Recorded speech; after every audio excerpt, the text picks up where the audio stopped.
ორი დღის განმავლობაში აჭარაში ხანძრის 12 კერა დაფიქსირდა საგანგებო სიტუაციების სამსახურში ამბობენ, რომ მსგავს სიტუაციებში სახანძრო ბრიგადები საკმარისი არ არის. ადგილობრივი ხელისუფლების განცხადებით კი სახანძრო ტექნიკა მოძველებულია და განახლებას საჭიროებს.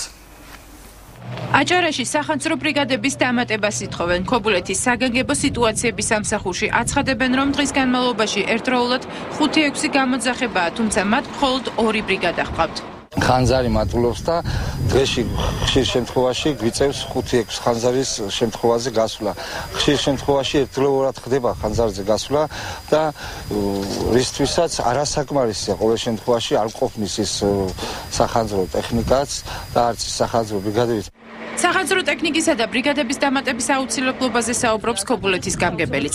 რეზო ხარაზი ამბობს, რომ ტექნიკა მოძველებულია და ახლის შესაძენად საკითხს საკრებულოს უახლოეს სხდომაზე დააყენებს. ტექნიკაც აუცილებელი არის, შესაბამისად განახლება ჭირდება ტექნიკას, იმიტომ მოძველებული არის. ჩვენ 2012 წლისთვის შევიძინეთ ახალი ერთიერთეული კამაზის ტიპის სახანძრო მანქანა.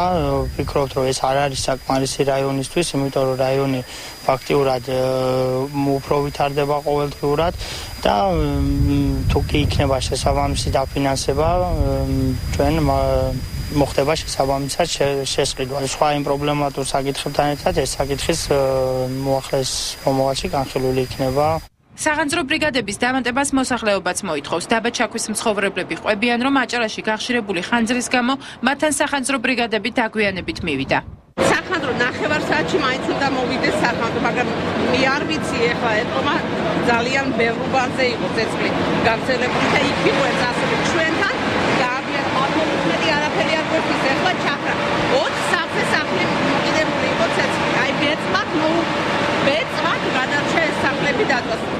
2 დღის განმავლობაში აჭარაში ხანძრის 12 კერა დაფიქსირდა. წინასწარი ინფორმაციით ცეცხლის საგაზაფხულო სამუშაოების დროს მოსახლეობის დაუდევრობით გაჩნდა.